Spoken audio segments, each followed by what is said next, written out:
আসসালামু আলাইকুম। যে যেখান থেকে দেখছেন দেশ এবং দেশের বাইরে সবাইকে আন্তরিক অভিনন্দন। আশা করি সবাই ভালো আছেন। তো আমি এই মুহূর্তে দাঁড়িয়ে রয়েছি মালয়েশিয়া পিডি সমুদ্র সৈকতের সামনে। তো আমার পিছনে দেখতেই পাচ্ছেন বিশাল সমুদ্র। ঠিক এই জায়গায় আসলে মন এবং হৃদয় দুটি জুড়িয়ে যায়, কারণ এই পাশে রয়েছে সমুদ্র আর এই পাশে রয়েছে সুন্দর প্রাকৃতিক দৃশ্য, যা মানুষের হৃদয়কে শীতল করে দেয়।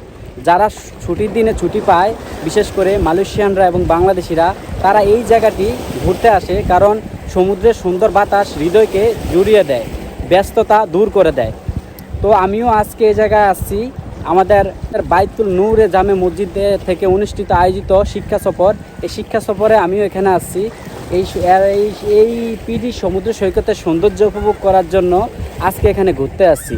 তো সর্বপ্রথম মালয়েশিয়ানরা কবে স্বাধীনতা লাভ করে এবং এই সমুদ্রের বৈশিষ্ট্য কী, এই সম্বন্ধে আপনাদেরকে আজ কিছু কথা বলবো।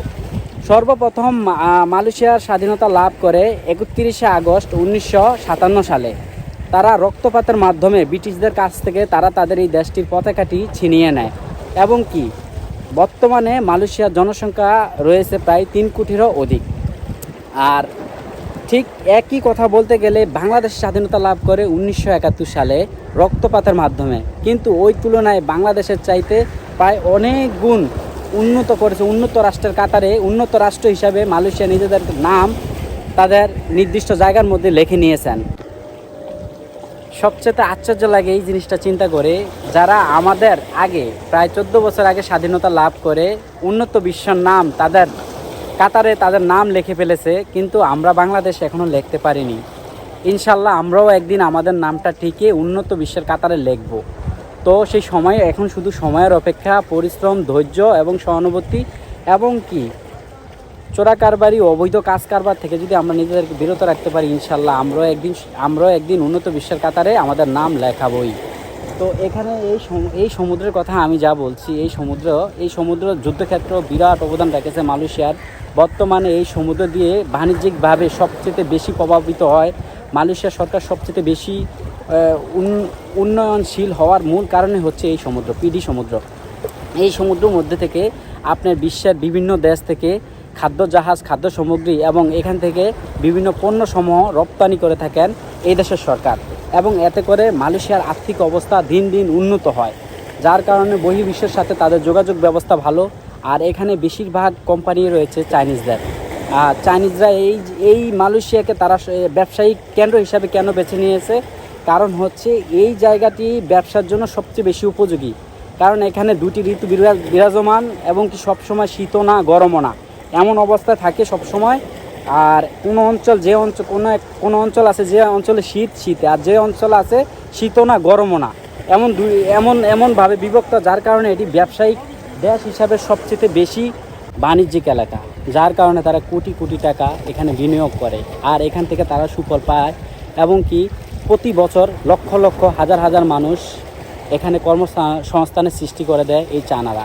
কারণ মালয়েশিয়াতে আপনারা হয়তো বা জানেন, এই মালয়েশিয়াতে যতগুলো ফ্যাক্টরি আছে, বড় বড় ফ্যাক্টরি, সবগুলো চাইনিজদের আন্ডারে। মূলত মালয়েশিয়ান যারা আছে তাদের কোনো বড় ধরনের কোনো ফ্যাক্টরি অথবা বিজনেস, তারা এত বড় কোনো বিজনেস তাদেরকে করতে দেখা যায় না। সাধারণত তারা শৌখিনভাবে জীবনযাপন করে থাকেন। তো মূলত যত বড় বড় কোম্পানিগুলো আছে এবং যত বড় বড় প্রতিষ্ঠানগুলো আছে, সবই বেশিরভাগ ম্যাক্সিমাম প্রতিষ্ঠানগুলো হচ্ছে চাইনিজদের। আর এই চাইনিজরা লোকে যোগান দিয়ে থাকে, বিশেষ করে ভিয়েতনাম, ভুটান, মালদ্বীপ, নেপাল, বাংলাদেশ, ইন্ডিয়া সহ ছোটোখাটো শ্রীলঙ্কা, ছোটোখাটো যে রাষ্ট্রগুলো আছে, এই সমস্ত রাষ্ট্রগুলো থেকে মূলত তারা তাদের কর্মীদেরকে যোগান দেয়। আর মূলত তারাই এখানে এসে এই কাজগুলো করে এবং কি ব্যবসায়িকভাবে এই সমুদ্রকে কাজে লাগিয়ে কোটি কোটি টাকা কামিয়ে নিচ্ছেন, প্রতিদিন কোটি কোটি টাকা কামিয়ে নিচ্ছেন।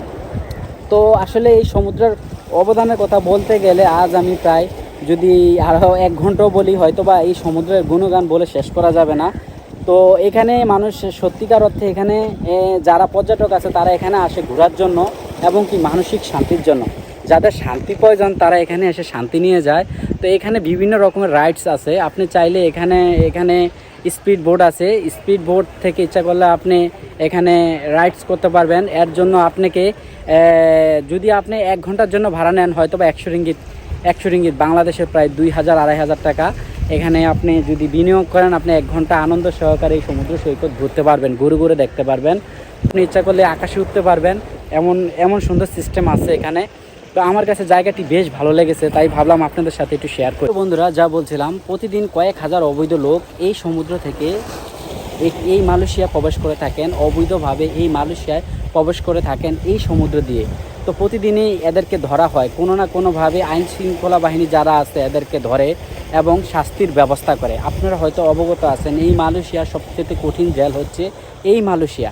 তো প্রতিদিন এরকম কয়েকশো বিদেশি এবং বাংলাদেশি যারা আছেন অন্য অন্য দেশ থেকে, নাইজেরিয়ান সহ বিভিন্ন দেশের মানুষই আসলে অবৈধভাবে এই মালয়েশিয়াতে প্রবেশ করেন এই সমুদ্রপথে। আর এদেরকে আইন শৃঙ্খলা বাহিনী যারা আছেন তারা এদেরকে রপ্ত করে এবং কি এদেরকে এই দেশের আইন অনুযায়ী শাস্তি প্রদান করে থাকেন।